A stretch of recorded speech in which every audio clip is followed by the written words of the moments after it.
So, Mercy, I've recently downloaded the Truecaller app, which I'm not sure if you're familiar with, but does caller ID services and also kind of scam interventions. I've been getting a lot of calls from weird numbers and texts from people asking me to add them on WhatsApp. So I've downloaded Truecaller, and I've noticed that they're getting bigger in Kenya and Nigeria, which is irrelevant for your guest appearance today on the podcast. And the app asks me, as I was onboarding, to identify every call and see who's calling you. That is kind of, its MO. So I wanted to ask you on your appearance today, who would you like to see who's calling you? Okay. First of all, not a big fan of Truecaller. What? Yeah.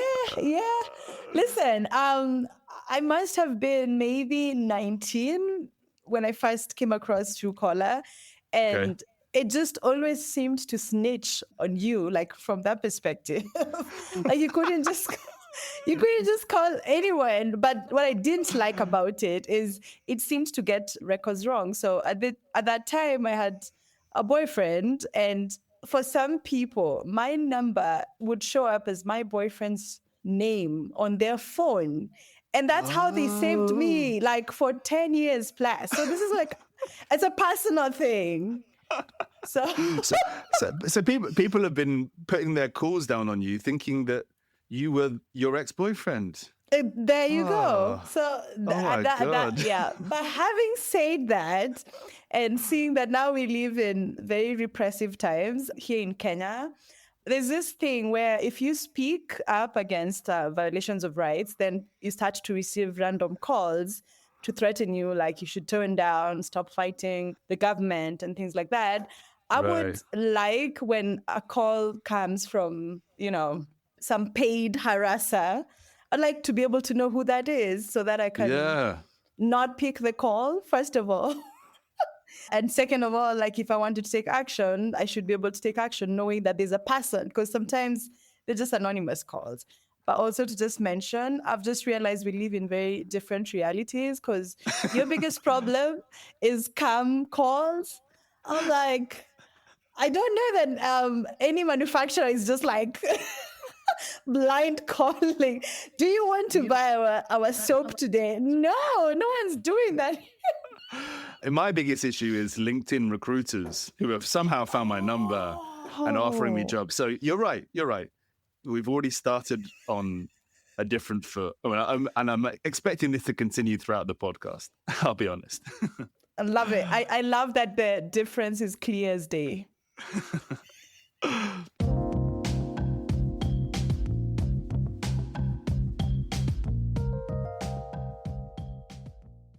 Hello and welcome to Ctrl-Alt-Speech, your weekly roundup of the major stories about online speech, content moderation, and internet regulation. It's June the 19th, 2025, and this week's episode is brought to you with financial support from the Future of Online Trust and Safety Fund. This week, we're talking African moderators, an early look at Meta's community notes, and Myanmar's scam mills. I'm Ben Whitelaw. I'm the founder and editor of Everything in Moderation, and I'm with a very exciting guest this week because Mike Masnick is away. I'm with Mercy Mutemi, the award-winning lawyer. She didn't even tell me to say that. And the managing partner of Nzili Sumbi Advocates. Mercy, great to have you here. Thank you for having me. I kind of like how you say my name, but I've never had that pronunciation before. Oh, no. But I like it. Come on, you need to correct me now. I like it. No. It's fine. It's Mercy Mutemi. Mercy Mutemi, okay. Yes, there you go. You got it. First rule of being a podcast host is you meant to check with the guest the pronunciation of her name. I'll be honest, I'm kind of in awe right now. I've referenced you a lot in Everything in Moderation. I'm a big fan of the work you're doing. We'll get into that today. You're based in Nairobi, just to give a bit of context for listeners. You're based in Nairobi, in Kenya, where your work focuses on advocating for fair and equitable technology in Africa.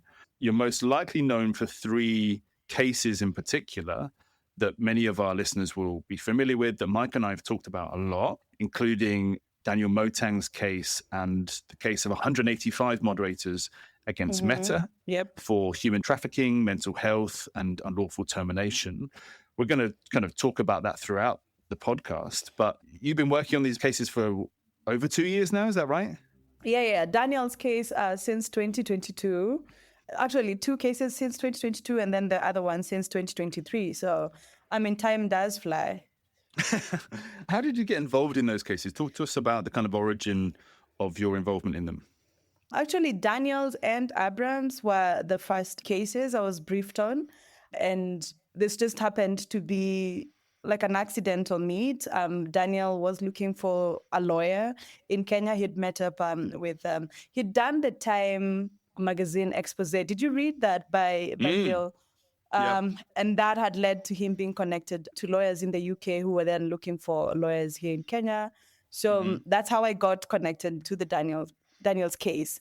So Kiana's, which is the bigger case, actually, bigger in terms of the number of content moderators, they've now been combined into one case by the courts. So it's like one mega case. But the case with more content moderators is it's actually interesting. Filed Daniels in 2022.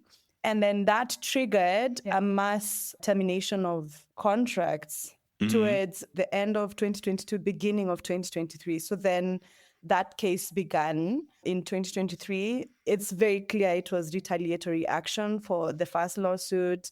There's a lot of mess that was happening there, a lot of violation of labor laws and human rights laws as well. And we'll get into it a bit. But that, in context, that is how I came into these specific cases. But before that, I had mastered already in internet governance, and I was already taking on cases that my focus has just always been like, what does a fair and equitable technology for us as Africans, what does it look like? There's lots of conversations that are very American driven when it comes to internet governance and what fairness looks like.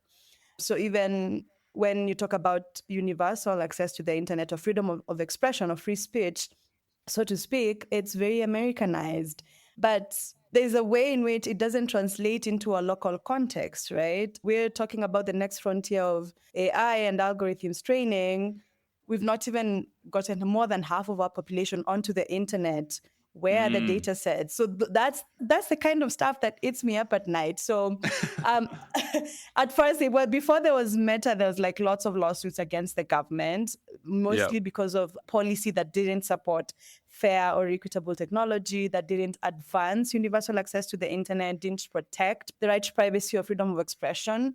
And when I step back now, I'm able to look at all these cases as a conglomerate of this is who has the power in the internet space. It's the government and it's big tech companies. And they're charting it in a way that isn't fair to users and to people and doesn't put people first. So then I'm able to describe my work as putting people back into the middle of these conversations and then seeing whether we can change the wave of regulation to favor people. In that sense, from how you describe the situation in Kenya and the cases that you've taken on, it feels like Kenya is very similar to lots of other countries, albeit, as you say, with less power in terms of the way that its users are represented. How would you kind of characterize the tech policy scene in the country? And, are you one of a number of lawyers who are working on cases that are going through the courts? Can you give us a sense of that? Yeah. I think Kenya is a walking contradiction of sorts. So on one end, I don't know if you're familiar with the term, the Silicon Savannah. Yeah. I do not like that term. Let me just, I feel like this is a pattern now. Is there anything you do like? I mean, I do like this podcast. So, there are lots of things that I like.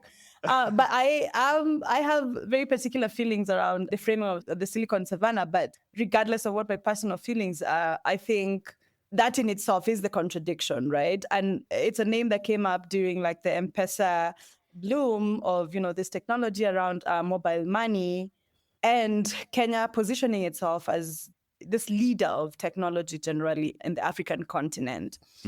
And over the last couple of years, I've really examined what that really means and what that translates to in policy perspective.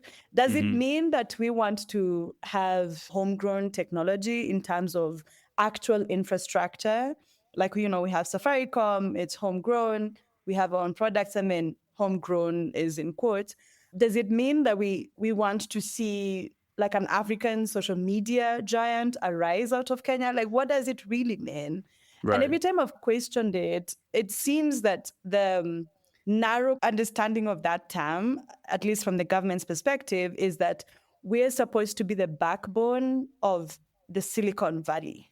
So Right. not to develop our own technology, but to be the stepping stone for Silicon Valley. And that's hence why I don't like the term the Silicon Savannah, because that cannot be our positioning as a country, that we're just helping Silicon Valley succeed, but at our cost.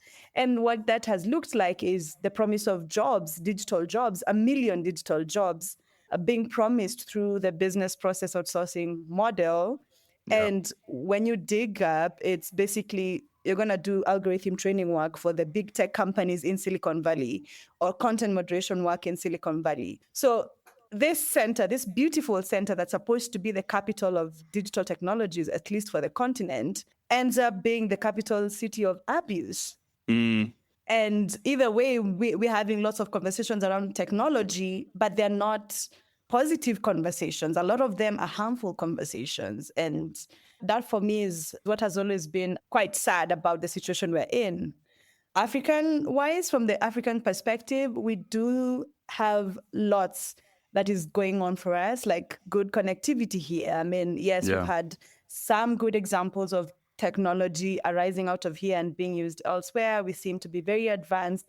Our governments, have even government services being online. Those are good examples, but those are very small use cases. What's the bigger picture here? Yeah. Yeah, that's a really helpful kind of overview. And this is really what makes the story of Daniel's case and of the 185 moderators, which you referred to as the Kiana versus Meta case.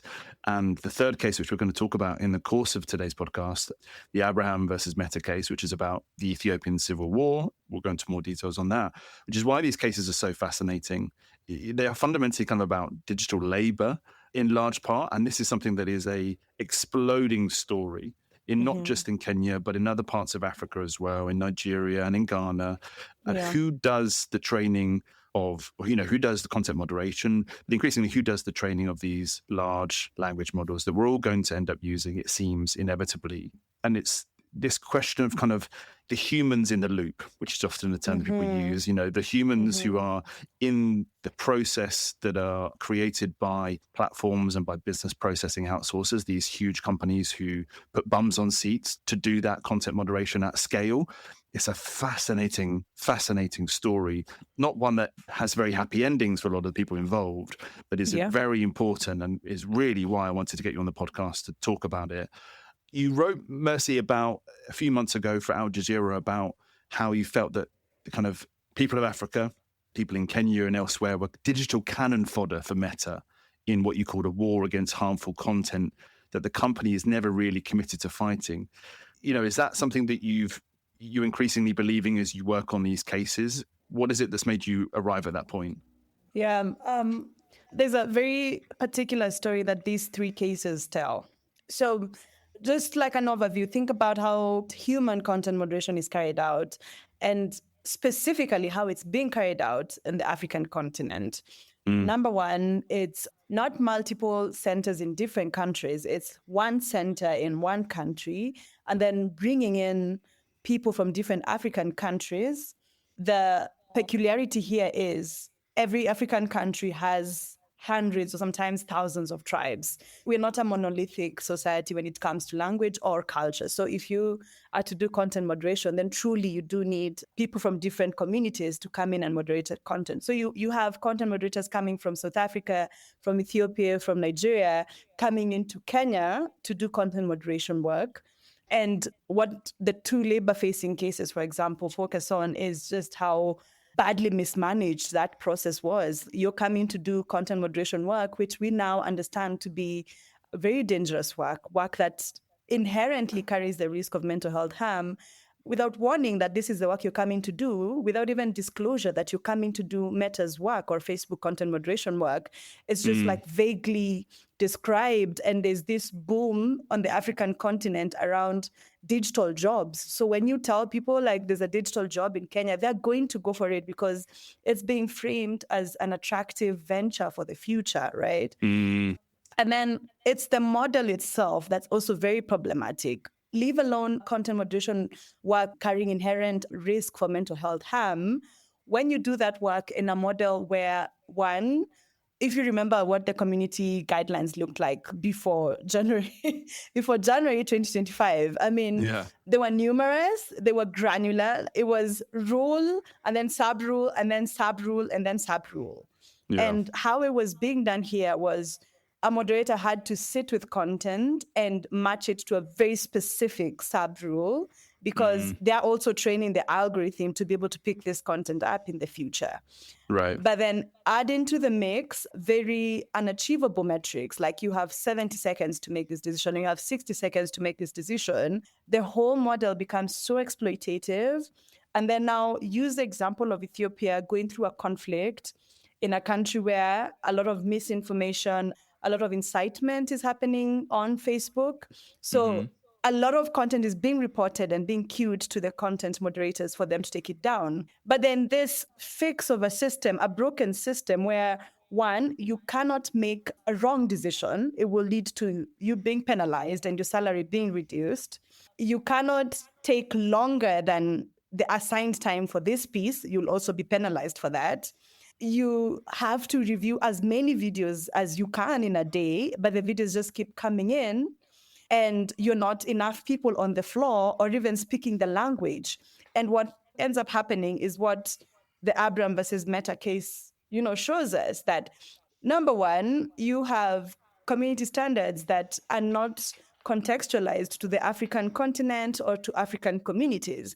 So the issue here is, in times of conflict, there are signs that a conflict is aggravating. And I mean, we have to learn from previous genocides that have taken place. Learn from Rwanda. The first step is dehumanize people, call people, the names of animals. That's what was happening here. And the community standards do not acknowledge that. Like, when you start to dehumanize people, then this is content that violates the community standards. Nor is there a structure where the people on the ground actually doing the work can communicate directly and cause the community standard to be changed. So if the community standard says, like, the threat is if there's a direct threat to your life in English, then everything has to be sieved out by that standard. So if it was in Swahili, it's a threat to your life, but when you translate it, because of the slang in different languages, then it doesn't translate to harm. The English version takes priority. And that is in itself a false equivalence. Because this thing, what matters is how people are receiving it. So in Abraham's case, it's content that clearly violates the community standards, clearly is insightful. It's doxing. When we talk about content moderation, there's always this concern that, oh my God, free speech. I feel like the world all over has agreed that there's some standards, like there's some bare minimums where we're not talking about terrorist content. We're not debating about incitement to violence content, for example. So if such obvious things cannot be taken down from the platform, because number one, there's nobody on the floor that's speaking the language, or the people on the floor are too overworked, or the people on the floor cannot effectively communicate with the platform to change the community standard, then you end up with the social media platform facilitating violence in real life. So when I step back and look at all of this, then it's Facebook does make money off Africans, because advertising is the model, advertising is the goal here. So these content moderators are cleaning up these platforms so advertising can continue on the front end. What's happening to them is their lives are getting destroyed by doing this work, number one. And number two, the communities they come from are being destroyed because the model of doing the work is so poorly structured that it cannot lead to any other positive result other than Meta making billions in advertising. Yeah, you've really kind of unpacked it really neatly there. But this is the thing, it's the fact that platforms don't have offices in major countries and markets where they have millions of users, they don't have trust and safety teams, and they don't have the skills or the AI models or the language coverage to be able to moderate the users in that country, is really a thread that runs through all of these different cases. It's everything being done from West Coast US, as you say, that has been a kind of running theme really since I've been doing the newsletter since 2018, and continues to be an issue that crops up in so many of what we talk about on the podcast. Let's go a bit deeper, Mercy, into that third case, into the Abraham versus Meta case. Because that's really, he has spoken to Open Democracy relatively recently. He's the plaintiff in the case that you started to talk about there. But I want to give a kind of overview of this for listeners who aren't as familiar. So let's kind of go back to 2020. Many of our listeners will know about the kind of Tigray conflict in the northern part of Ethiopia, essentially kind of civil war over the course of 2 years that broke out on the border of Eritrea as a result of clashes between government forces and the Tigrayan People's Liberation Front, which is a kind of group of armed forces in the region who, for reasons we won't go into, were not fans of the government at the time. So we've got a civil war. The civil war ended up killing between 80 and 380,000 people, according to different estimates. And there was extensive fighting. And within this, there was an anonymous account on Facebook that accused a chemistry professor of funding the Tigrayan rebels and also of defrauding the university that he worked for. He was doxxed. And for the reasons you mentioned, none of those posts were taken down or had anything done with them. And we can go into kind of why that was. But he ended up being shot at his home. And the anonymous account was later found to be part of a disinformation account, a disinformation network that was kind of seeding disharmony online in various forms. Now, this case you're talking about, Abraham versus Meta, is his son, right? Is that professor's son. And I want you to just kind of give a bit of an overview for people about what are the reasons for the case, what is he asking for, and where is the case at, before we go into kind of his latest comments to Open Democracy. So Abraham's case is brought by three parties. There's Abraham, there's Fiseha, and there's Katiba Institute, which is a civil society organization here in Kenya.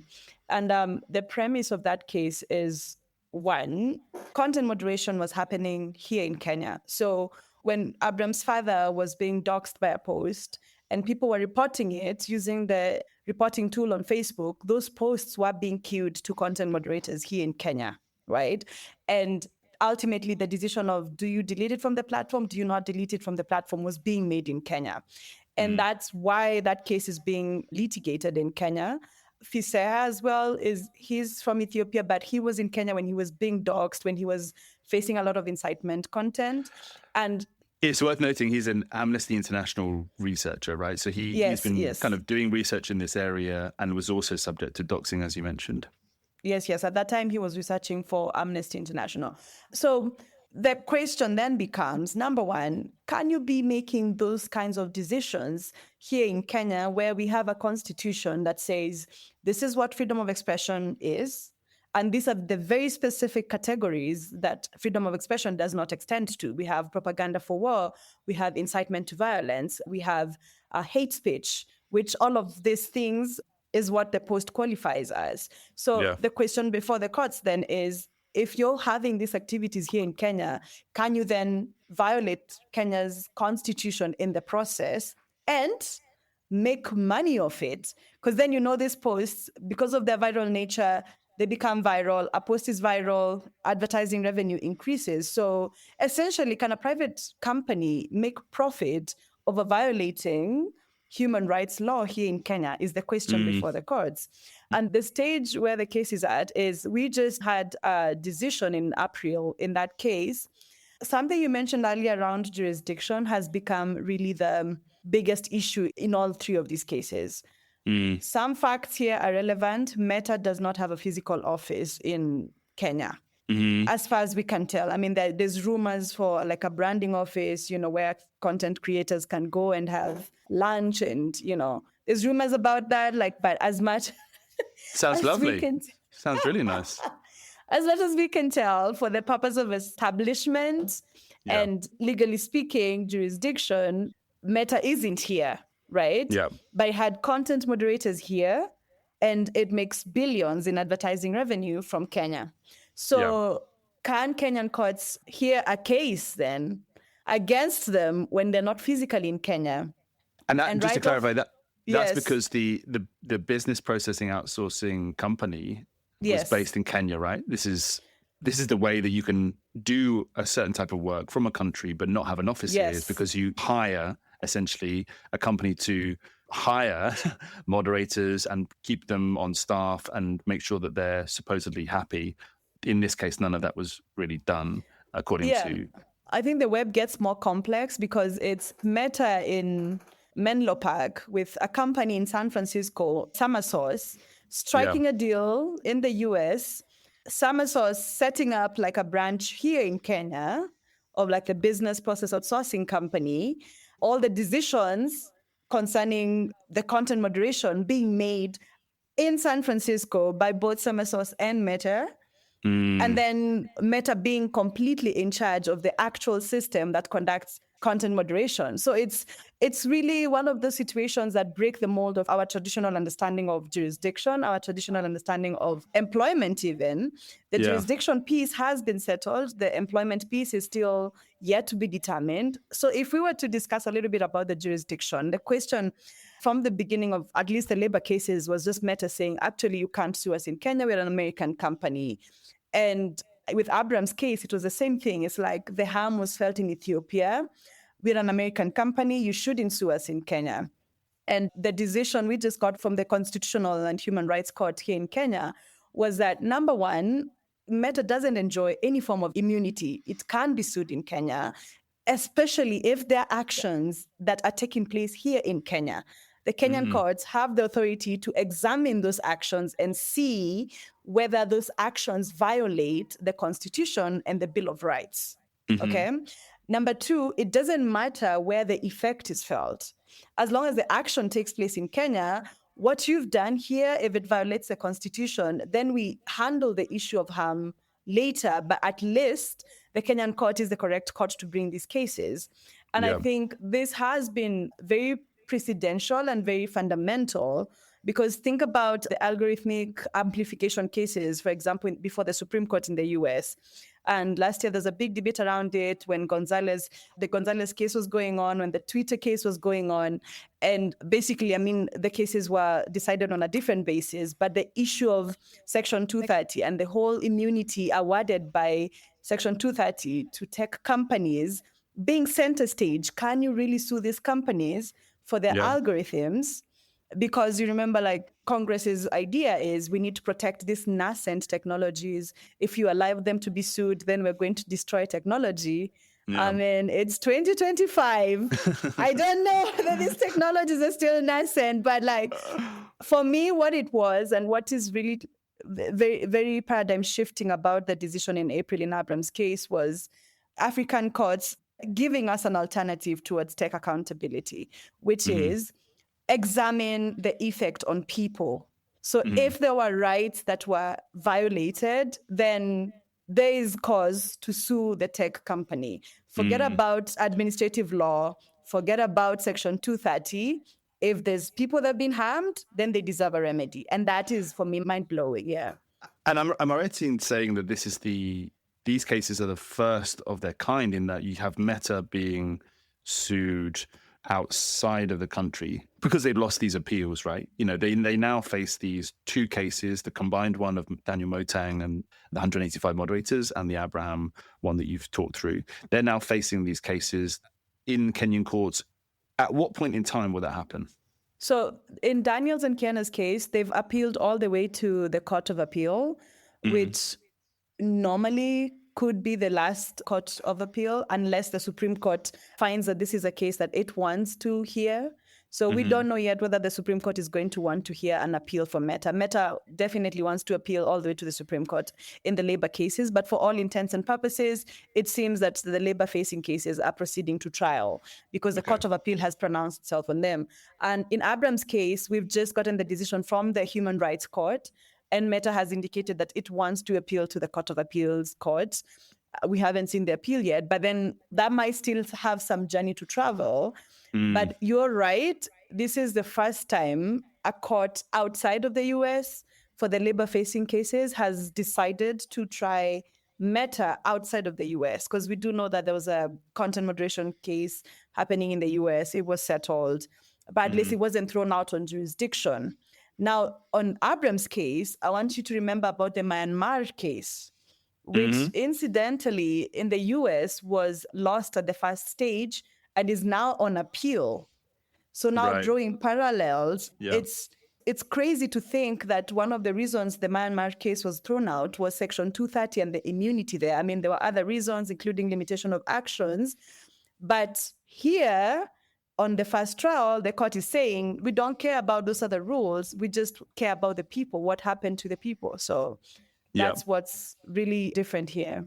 And this, for context, is the Myanmar case you're talking about is when the Rohingya were suing Facebook for $150 billion, if I remember rightly, for Facebook's role in the Myanmar genocide, right? Genocide, exactly. Yeah. So this was a 2021 case. I actually didn't realize that it was on appeal now. So again, what you have is Facebook essentially kind of pushing back in all forms rather than going to trial in these cases, wherever they are, whether it's Myanmar, the US, or Kenya. So one of the reasons we're talking about this now, Mercy, is because Abraham has given an interview to Open Democracy in which he's talked about the case. He is clearly very angry about what's happened. He says it's disgraceful that Meta would argue that they should not be subject to the rule of law in Kenya. African lives matter. And it seems like this is something that he is going to kind of continue to run with. Talks about his father as well. So again, we don't need to go too much into his comments. We can include them in the show notes. But again, it's just reiterating, I think, the importance of these cases and what they could mean if they do end up going to trial and going through those stages that you mentioned. Yeah, absolutely. And I think one other thing that Mukanzi points out in that Open Democracy piece is really how this was not an isolated incident. Like, this is part of a pattern. And you hear this in Abraham's interview as well. Like, he understands the systemic way in which Meta's role destroyed a lot of communities. But also Mukanzi highlights several other families that were impacted in the exact similar pattern, which for me is really what we shouldn't miss about this. It's not one person in Ethiopia that was affected. It's entire communities were destroyed by structures that have been set up by tech companies for business purposes. And there's a big conversation there that should never be lost. Yeah. Yeah, agreed. Again, I hadn't seen these other examples, as you mentioned, and it feels like a kind of tip of an iceberg, that these cases are potentially, hiding a much greater number of people who've suffered as a result of some of these issues. It's worth noting that Open Democracy reached out to Meta for comment. They didn't receive a response. Meta haven't done a lot of commenting on this, I guess, as a result of the cases. But yeah, I think that probably wraps us up for that story. Thank you, Mercy, for giving us such a great overview. We'll move now to, I guess, what looks like to be the alternative model of moderation, Mercy, if Meta and other companies have their way. And that is the kind of community notes model. You touched on the January 2025 announcement by Meta in your opening remarks. We know a lot shifted when Mark Zuckerberg donned his gold chain and his expensive watch. and I still have his image etched in my brain. I don't know about you. Oh my God. We all need a moment of cleansing to just erase that, because that was crazy. And the 3-hour podcast after that. Yeah. If Mike was here, he'd be talking about Joe Rogan and that podcast, for sure. Bless him. He listened to the whole thing, which I didn't have the patience to do. It was a big moment. And they said they were moving to a community notes model, much like X/Twitter's Birdwatch turned community notes model. But we haven't heard a lot since then, despite them saying that they would give us an update. Since then, they've published several reports about the prevalence of kind of harmful content on the platform.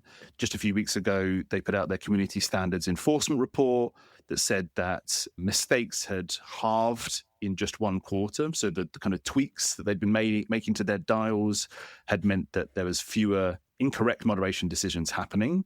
Whether we know that for sure, it's just their word. But there was no update, Mercy, on the community notes model. So I was very interested to see that a good friend of Ctrl-Alt-Speech and Everything in Moderation, Alexios Manzalis, who leads the kind of trust and safety program at Cornell University, he did his own research. And we'll include the kind of link in the show notes. He's actually started a great little kind of media outlet called Indicator, which is doing some fantastic work around fighting digital deception and OSINT. And, he and Craig Silverman, who run it, are doing some fantastic work. But Alexios has basically done some very guerrilla-style community notes research. He has asked 3 people in the US to screenshot all of the community notes that they see as early sign-ups for the program. And they have sent these screenshots to Alexios. And he's done some analysis. Obviously, it's a very small data set, 3 people, something like 60 odd community notes that he was able to kind of analyze. And what he finds, there's some good stuff, there's quite a lot of bad stuff, and there's some kind of like, frankly, very badly marketed stuff, which I just thought would be kind of worth recapping. So the good stuff, Alexios says, is that some of the community notes are spotting where content is AI generated or AI driven. So for people who are really uninitiated, there are some helpful community notes that say, this has been made by ChatGPT. Yeah. And that's helpful, right? As more and more content is created through LLMs, that's helpful. Bare minimum. That's bare minimum. So bare minimum. Yeah. It's kind of like best case scenario. There's some bad stuff. He notes that some of the notes included outright lies and misinformation themselves. So there was a post that was made on, I think, a Facebook post from LATV about some recent protests in the US. And that basically had a completely, it included a URL that was related to a different protest that was a few years ago. So, you've got misinformation on misinformation in a way. And then the thing that I found really interesting was that a lot of the community notes on Meta at this stage were basically completely not the right thing. They were kind of, people had left community notes not really knowing what they were. Some of them had left comments, like they were leaving comments under an article. They'd used it a bit like a post itself. Much of them were opinion. So these were community notes that just couldn't be fact-checked at all. And actually, shouldn't have been community notes in the first place and shouldn't have been requested to be community notes. So Alexios is kind enough to say that this is at the early stages of Meta's program. We're only 3 months in. Birdwatch did a lot of testing, almost 2 years of testing before Twitter rolled that out to its community. But it doesn't look very promising, I will say. If we're going to move to this new model, Mercy, then I'm not sure it's all it's cracked up to be. What did you think? Okay. So first of all, when we do research, I need for like a parallel research to take place on what that same feature looks like in Africa and in other countries. I think that's the first context we have to give. From my reading of this piece, and they've done a really good job, and congratulations also to your friend for having this page, was if it's being piloted in the US, I just want you to imagine just how much less common that feature is or is being used here in Africa. But like also, it was framed as we're abandoning content moderation. But I think to me, what this presents is you've just replaced who does the content moderation. It doesn't seem like you've abandoned the content moderation. I think the focus here is still to have some arbiter of some kind. The only thing that's very clever about what they've done is that finally this is a way that keeps the user longer on the platform as they contribute to the community nodes. I mean, genius business decision, because that's the ultimate goal, is to keep people on the platform. Other than the utility of it, I mean, come on, like you can't be surprised that these anomalies are coming out. First of all, you're hoping that society is going to self-regulate and somehow come to an agreed position on some very controversial issues. When did that happen ever? Is it a pipe dream? When did that happen ever? I mean, if the aspiration was for content to be tagged, like this is extreme, and there's a middle position, like that I would understand. But like there's this fallacy that we have that a very polarized society is going to come argue its way into like a common position. And for me, I feel like that is a fallacy that you're now giving tech engineers to put into action. I don't know how that's going to be possible. But then as well, it's how we're seeing digital literacy coming into play as well. How educated is the audience that you want to communicate and to build into these community nodes? How much literacy do they have around like how to spot fake news, how to read? Because the other thing is, for this system to work, people actually have to be very wide read. So I'll give a utility example from what we're seeing on the community notes on X here. Right. So I think a lot of African countries are going through what could very likely be like our own African Spring, so to speak, where people want, better governance, people want better protections of people. So lots of online conversations are very anti-abuse and anti-repressive governments. And Right. what community notes ended up being is not that they were pointing out what's accurate about something. It was using it as a tool for mobilizing and as a tool for advancing advocacy. And this is how it worked. If a politician or like the government posts something, you remember what used to be like the fake newsing of fake news? Yeah. So like somewhere someone says something that's clearly so fake. Yeah. Or that's clearly so true and accurate, and then you call that fake news. So like the alternative facts saga. It's the same concept here. So you use community notes to change the narrative, and what you end up with is like a false positive, where a lot of people are contributing to the community notes to change the narrative of actually what is happening. So you never quite know whether this is accurate, right? So in our case, it's positive, but only incidentally because it's towards a good cause. If you flip that and it's now a repressive government changing the narrative, denying, for example, that people are being shot at during protests, that becomes very damaging. So I think it's not a way to solve the bigger problems that we're seeing with content moderation. I think it's a new problem that we've created that seems to have some financial benefit for them because people now are staying online longer. I don't know whether the statistics support that, but it would seem that then if I need to keep leaving comments, I'm staying on platforms longer, so you're making more money off me. But at the same time, as a society, I think the core problems that were very extreme content wasn't being moderated correctly, wasn't being taken down from the floor. We are just right where we were. And this is, the other thing is, from an African continent perspective, is you were never good at the content moderation to begin with. You barely put in any effort to it. So it's a really important point is to note is that this, all of our focus is on community notes, primarily in the US. And that's where, Meta has released data on about the effect of its changes to moderation policies. There is this focus on the US, and a lot of the product pilots, as you say, are done in countries in the West. Very few of them are piloted increasingly as well, are piloted in other big markets like Kenya or Nigeria or South Africa even. So there is this massive gap in the data, which I think is really, really key to know. Also, the point that you make there about, this is just another vector to be gamed is so important.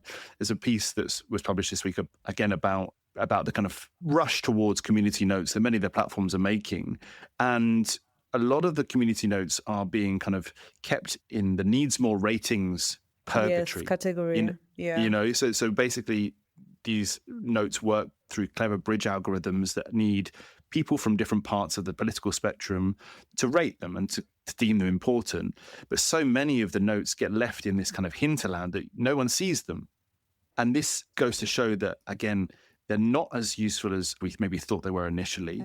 And also there are people who are figuring out ways to reverse their categorization. So this piece from the Columbia Journalism Review says about how there are Telegram communities that will post a community note in that chat and say, can you rate this upwards or can you rate this downwards, so that it either gets seen by more people or seen by less people. And it's like, these are basically kind of posts by a different name. And we're back where we started in a way. Yeah, you've basically converted it into a game. And like when Meta switched its algorithm, people very quickly figured out how to game the algorithm for more engagement and more monetization. So the same thing is happening here as well. People are realizing this is how to cheat the system, and then more effort is now being put into cheating the system other than actually doing what you're supposed to do. Yeah, I know. The alternative that these platforms are essentially positing as the answer are showing no benefits, no significant benefits, I would say, to what we started with, which is the kind of human moderation. So we've really gone deep in some of the kind of big stories related to content moderation in Africa, Mercy, and I've really, really appreciated your experience. The last kind of 10 or 15 minutes of the podcast, we're going to go through some of the other stories that I think are similar and touch on a number of the different issues that we have touched on today. The first one that you brought to us is something that I haven't read and haven't been paying very close attention to, but it's fascinating. This idea of kind of monetization programs that creators sign up to being discriminatory against African creators, basically. And Mike and I touched on these revenue sharing programs last week in the podcast.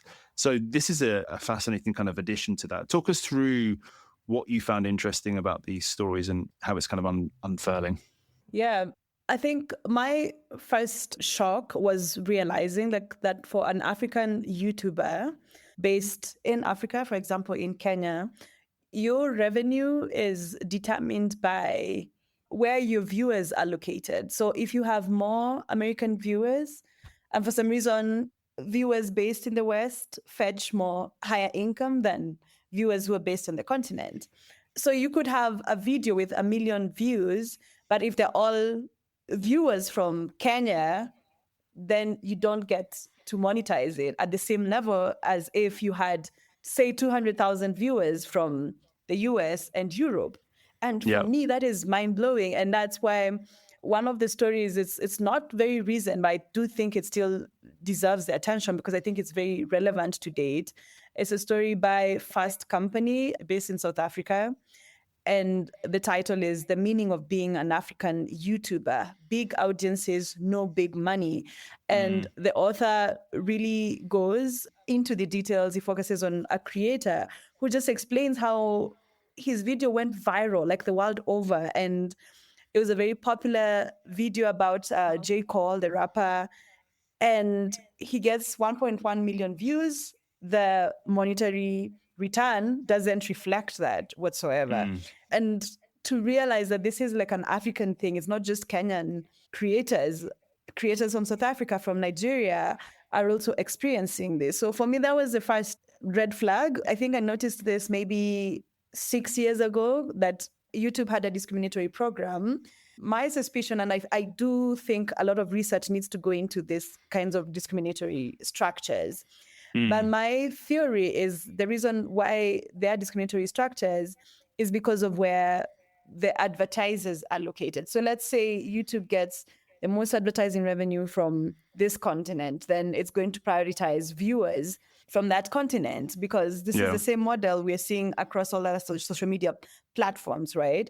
But then if that's the reasoning, and I'm not saying we for sure know that this is the reason that YouTube has, for me, then it's absolute discrimination because we all join the platform the same way. It doesn't matter what part of the world you're based in. It doesn't matter whether you're in Africa or like you're in Europe. We all join YouTube the same way, which then means that YouTube is using a secondary metric, which is how many advertisers in that country are advertising on YouTube to decide which of us gets preferential treatment. And that's classic discrimination. Yeah, it is really interesting. I mean, it goes back to, I guess, the kind of cost per thousand, which is referenced in the article, the classic, how much money does an advertiser pay to get 1,000 impressions of their advert?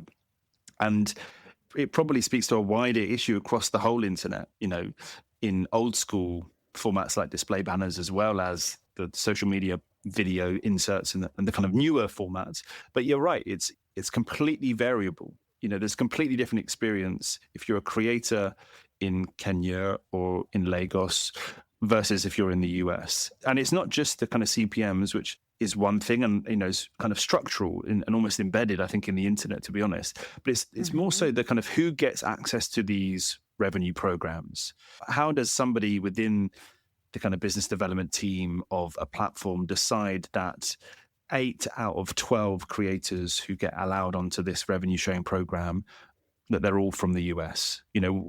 Who's making the decisions, right, about who gets to be allowed onto these quite lucrative programs sometimes with access to support or, increased revenue sharing capabilities, or, you might get boosts to the content that you provide. It's all very kind of unclear. And I guess somebody from the platforms, if they were here, they would say, that's kind of how it works. Like, we're here to make money. If an advertiser is willing to pay more money and they're based in the US, like, what are we to do about it? What would you say to that? Yeah, I mean, that's their problem, right? There's two things happening here. There's YouTube placing itself as an advertising platform, right, to advertisers, and that being wholly dependent on Google's ability to market itself as an advertiser, right?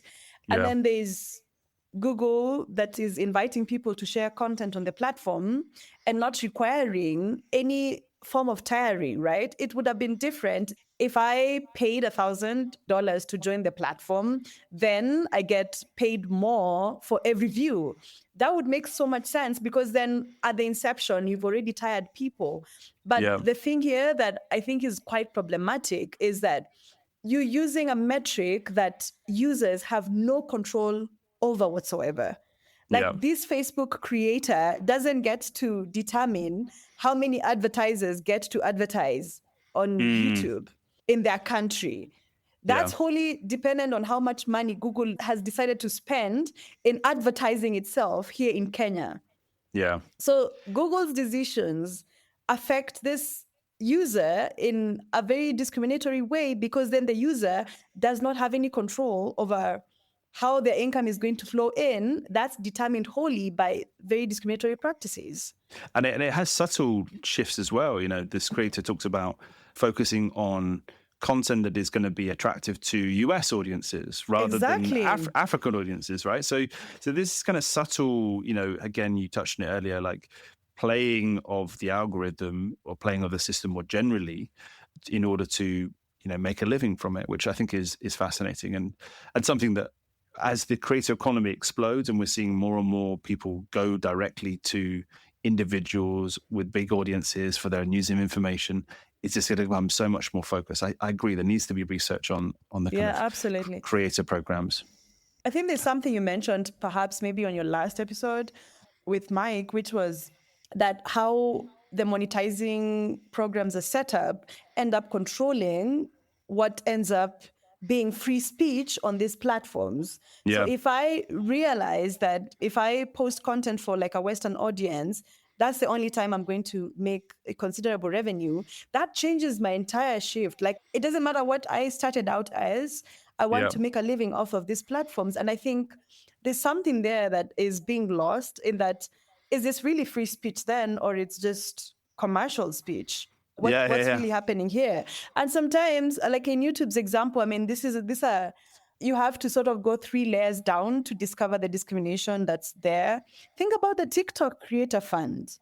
To be so openly blatant about it, that, the Creator Fund is open to some countries, but not these countries in Africa. I mean, that's, my mind is blown by such openly discriminatory policies, and these companies don't seem to bat an eye putting it down on paper that this is our policy. And I think sometimes the most ridiculous part is, but you can get on the live and people can contribute and send you money, you just can't benefit from the Creator Fund. Have you seen how big an audience TikTok has in African countries? Yeah. Look at the statistics. It's one of the fastest growing platforms here. And let me introduce another aspect to it. American creators are making more bank because of African audiences, because the algorithm has decided that we must all consume Western audience. So the African eyeballs are making Western creators money, but that is not reciprocated. Like, this is layered. Yeah, no, it's true. It's true.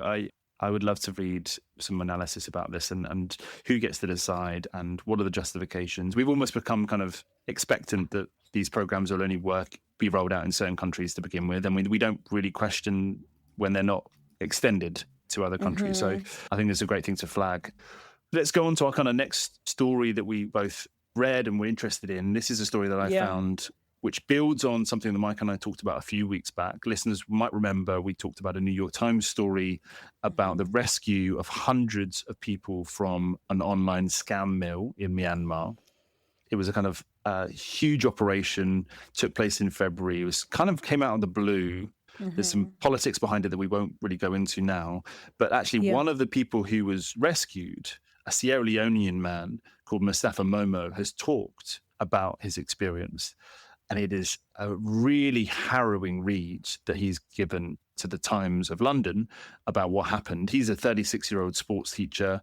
He was reached out to by somebody online who offered him a teaching job, and he went to Bangkok in the expectation that he was going to be a sports teacher, just like he was in Freetown.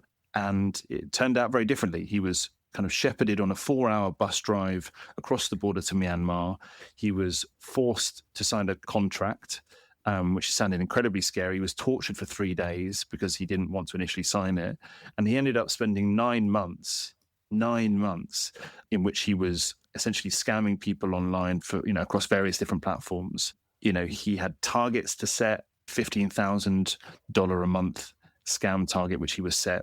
And if he and any of the other people who were in the mill weren't hitting that target, he was beaten with pipes or tasered, or a huge amount of abuse. And he luckily managed to get out. Again, we won't go into the background, but this story really kind of neatly sums up that whole episode. Mercy, it goes back to something we keep talking about, really, which is, the structural, I guess, inequalities that come with being an African on the internet, I would say. Yep. And then also the lack of help that this man had when he was found to be in a mill was just shocking. What was your take on it? Yeah, I mean, this story was heartbreaking for me. And one of the things that stood out to me was, look at the countries that have been mentioned in the articles, like where his colleagues came from. He's from Singapore. His colleagues are from Uganda, Ethiopia, right? And the reason why for me that's very concerning is that on the African continent, as I mentioned earlier, there's this huge crusade around apply for jobs online, take on these digital jobs. And in this particular instance, that's how it started for him. He clicked on a link to apply for teaching job online.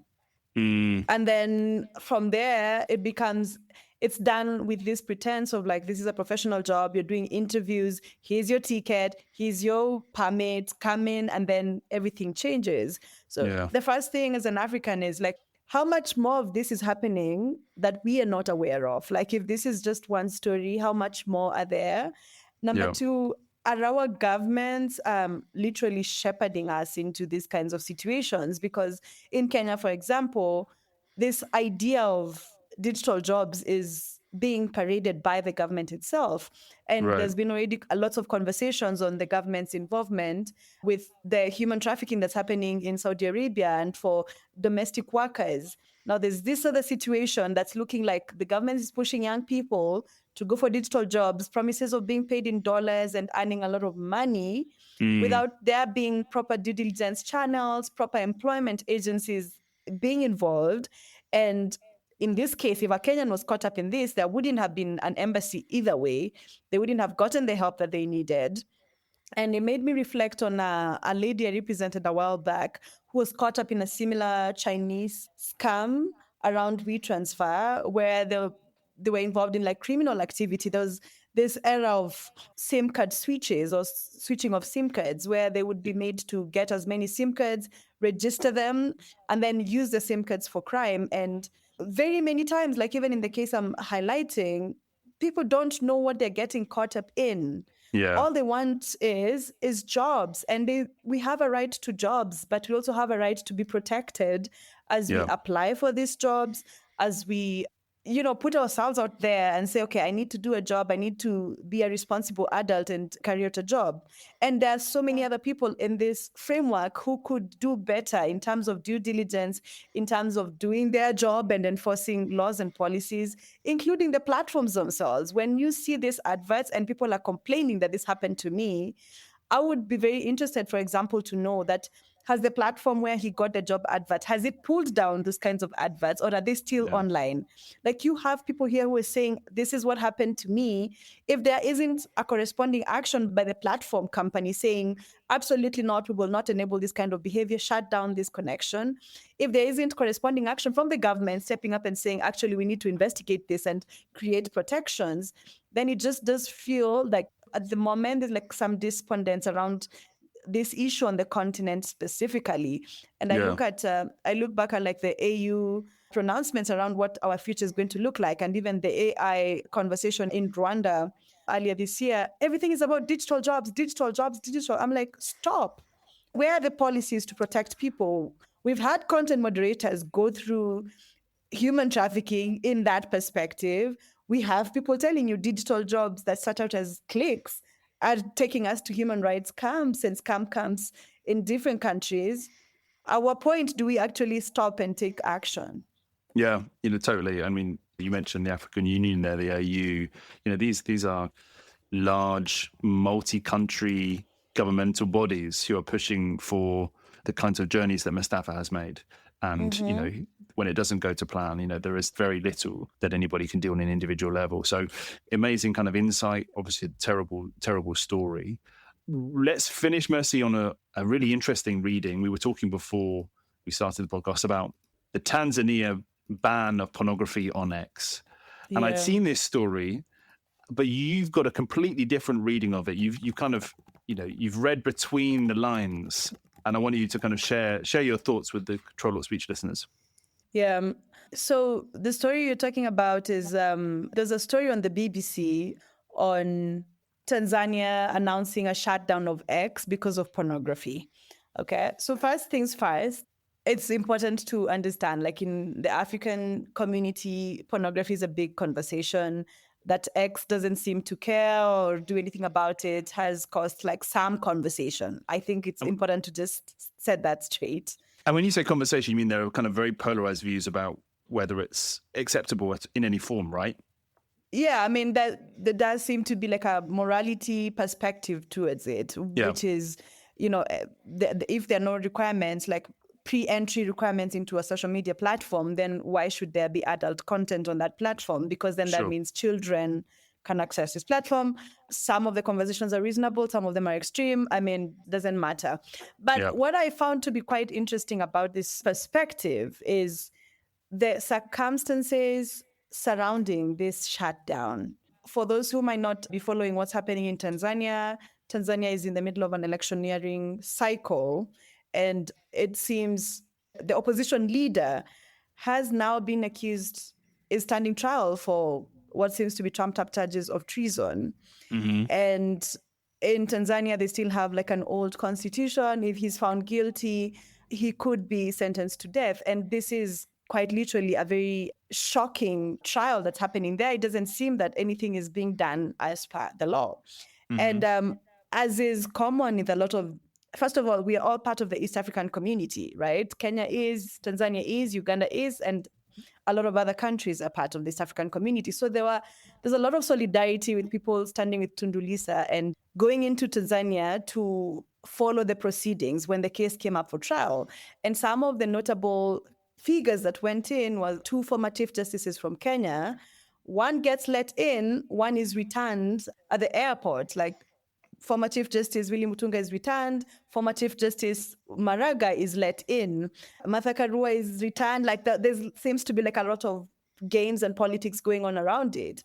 But I think the one that was the most painful is that it culminated in 2 members of the East African community, Boniface Mwangi and Agatha from Uganda, Boniface is from Kenya, being kidnapped by the authorities in Tanzania, being tortured and being sexually assaulted. Wow. And then that giving rise to like a very, very bitter conversation, especially on X. There's a whole constituent known as Kenyans on Twitter that is very engaged when it comes to politics and democracy conversations. And now things seem to be escalating, especially on X.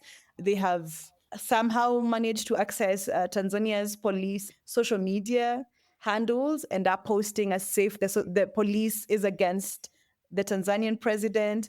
They've somehow accessed Uganda's parliament's website. It's a whole chaotic situation, because if people cannot riot physically, then online spaces, and this is what they've become useful for, they help us to do online protests. And this was a form of protest. So this shutdown came in the context of that. And for me, I think the most important piece is the way shutdowns are framed in Africa is always in this shoddy language.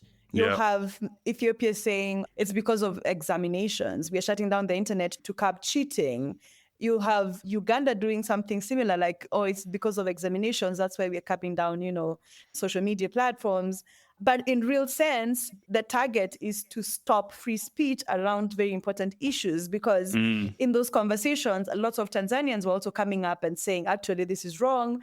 It's time for a change. There's a whole campaign going on in Tanzania about like election reforms, and shutting down X at this pivotal moment has far-reaching implications that I think when we approach these conversations around shutdowns, they should be approached with the complexity and the nuances that comes with it. Because then what are the implications when you shut down such an important... I'm not by any chance suggesting that X is the most important social media platform. I'm just saying that, it has given us a means, for all its wrongs, it has given us a means to be able to converse around political messaging and political conversations. So what is the effect of shutting that down in the middle of an election cycle? And that, for me, is the story. Yeah, fascinating. Using pornography as a cover to take out a whole platform, for all that Mike and I joke about Elon Musk and X/Twitter, this is a really, really kind of fascinating story and an example of government censoring users for what they're saying at the time. So I really appreciate this kind of like unpacking of that story. I kind of thought it was part of the broader theme we've seen recently of countries pushing back against pornography. Actually, this is very different. And that's, why the nuance is so important. And it's why we have people like you, Mercy, on the podcast, really. Mike and I want to have conversations where we have global experts like yourself talking about online speech issues. We had Pratik Vagre talking about India, a few months ago, and gave us a fascinating unpacking of all that's going on in India. And then this has been very similar. I really, really have loved talking to you today. I want to apologize for getting your name wrong. That's how I want to. That's how I want to end this. That's the least that I can do, is to apologize. So I hope you can forgive me. Oh my God. Like, I don't even take it against you, because I realized what you did was to read it as an English name, like it's me. Like, I'm African, as African as they come. Like every vowel must be pronounced with a consonant before it. So M-U is mu, T is te, and M-I is me. Like, so it's not a big deal. I have to say, I really enjoyed having this conversation with you.